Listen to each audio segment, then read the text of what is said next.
나라가 거의 파산 직전까지 갔던 금융위기가 어떻게 최첨단 디지털 재정 시스템을 만들어내는 계기가 됐을까요? 좀 이상하게 들리죠? 오늘 이 시간에는요, 바로 이 위기에서 시작된 대한민국의 진짜 놀라운 디지털 혁명, 그 여정을 한번 따라가 보려고 합니다. 모든 건 정말 딱 하나의 숫자에서 시작됐어요. 네, 바로 155억 달러. 이 숫자는요, 그냥 빚 갚았다 이런 단순한 의미가 아니었어요. 이건 국가적인 위기를 이겨냈다는 하나의 상징이었고, 또 다시는 똑같은 실수를 하면 안 된다는 정말 값비싼 교훈의 증표 같은 거였죠. 바로 이 고통스러운 과정 속에서 아주 거대한 변화의 씨앗이 자라나기 시작한 겁니다. 자, 그럼 여기서 오늘의 핵심 질문을 던져봐야겠죠. 아니, 어떻게 나라가 망할 뻔한 이 금융위기가 오히려 공공재정 시스템을 완전히 디지털로 바꿔버리는 그런 혁신의 계기가 될 수 있었을까요? 정말 놀라운 반전인데 그 이야기를 지금부터 함께 파헤쳐 보겠습니다. 네, 그럼 모든 이야기의 시작점으로 한번 가보죠. 바로 1997년입니다. 아시아 전체를 휩쓸었던 그 금융위기의 폭풍이 대한민국에 상륙했던 바로 그 운명적인 해였죠. 보세요. 불과 몇 년 사이에 수백억 달러라는 어마어마한 긴급자금이 들어왔습니다. 왜냐고요? 말 그대로 나라의 외환 보유고가 바닥나 버렸기 때문이에요. 이 정말 뼈아픈 경험을 통해서 한 가지 분명한 사실을 깨닫게 된 거죠. 바로 우리나라 돈이 어디서 어떻게 쓰이는지 제대로 파악조차 못하고 있었구나. 재정 투명성에 정말 심각한 문제가 있었구나 하는 거예요. 이건 뭐 국가 전체에 올린 거대한 경고음이나 마찬가지였습니다. 자, 문제 진단은 끝났습니다. 그럼 이제 해결책을 찾아야겠죠? 그 첫 번째 단추가 뭐였냐면 바로 돈의 흐름을 기록하는 방식. 그러니까 공공부문 회계의 규칙을 아예 처음부터 다시 쓰는 거였어요. 오래되고 뭐가 뭔지 알 수 없었던 그런 불투명한 규칙들은 이제 버려야만 했던 거죠. 이 문장이 핵심을 딱 짚어주네요.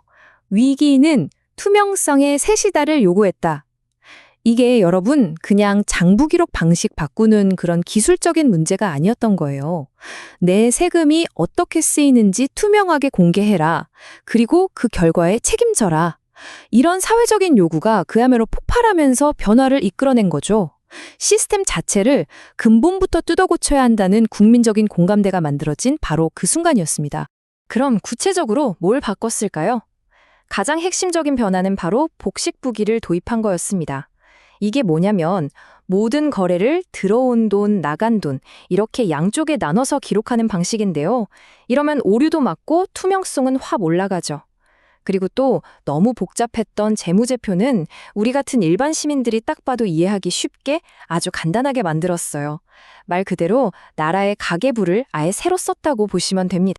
그런데 있잖아요. 이렇게 새로운 규칙만 만들었다고 해서 모든 게 해결되는 건 아니었죠. 이 규칙들을 실제로 적용하고 또 제대로 관리하려면 기술적인 혁신이 꼭 필요했습니다. 바로 디지털 전환이죠.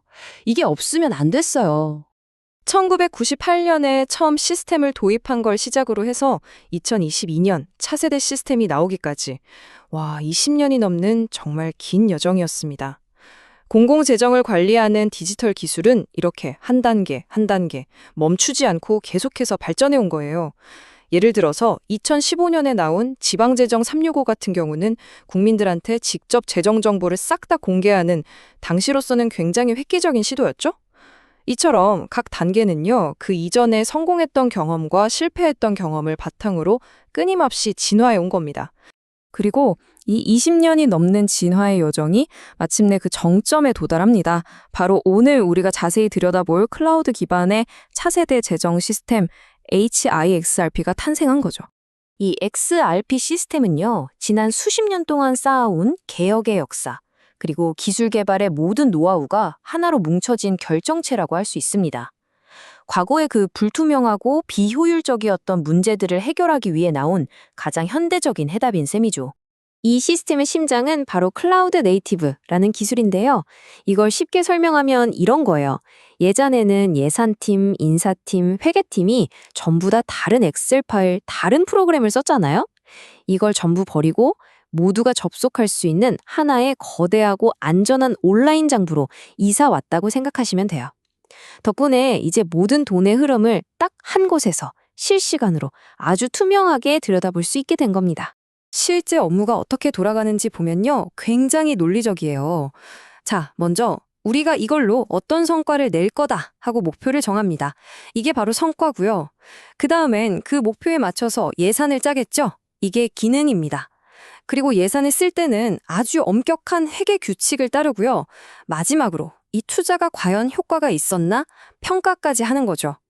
여기서 진짜 중요한 건 뭐냐면요. 이 모든 과정이 따로따로 노는 게 아니라 하나의 시스템 안에서 마치 톱니바퀴처럼 딱딱 맞물려서 돌아간다는 점이에요. 이러니까 낭비가 생길 틈에 확 줄어들겠죠? 자, 그럼 이제 마지막으로 이 모든 기술적인 이야기들이 그래서 우리 시민들의 삶과 도대체 무슨 상관이 있는지, 어떤 의미가 있는지 한번 연결해 보겠습니다. 변화가 정말 극명하게 보이죠. 자, 왼쪽의 과거 방식을 한번 보세요. 부서마다 시스템은 제각각이고 돈이 어떻게 쓰이는지는 깜깜하고 일일이 손으로 하니까 오류도 많고 감사도 어렵죠. 그런데 오른쪽, 현재는 어떤가요? 모든 정보가 하나의 플랫폼으로 합쳐지고 모든 내역이 투명하게 공개됩니다. 그리고 자동화된 시스템 덕분에 거의 100% 책임 추적이 가능해졌어요. 바로 이것이 기술이 만들어낸 책임 행정의 진짜 모습인 거죠. 결국 이 모든 건요, 그냥 더 좋은 소프트웨어를 만들었다, 이런 차원의 이야기가 아닙니다. 이건 훨씬 더 큰 이야기예요. 국민의 세금이 어떻게 쓰이는지를 투명하게 보여줘서 정부에 대한 신뢰를 쌓는 이야기고요. 행정의 효율성을 높이고 궁극적으로는 국민의 돈에 대해서 끝까지 책임을 지는 것에 대한 이야기입니다. 자, 오늘 내용을 마무리하면서 여러분께 이 질문을 한번 던져보고 싶습니다. 정부가 기술의 힘을 빌려서 나라의 재정 장부를 이렇게 투명하게 열었을 때 과연 우리 시민들에게는 또 어떤 새로운 가능성의 문이 열리게 될까요?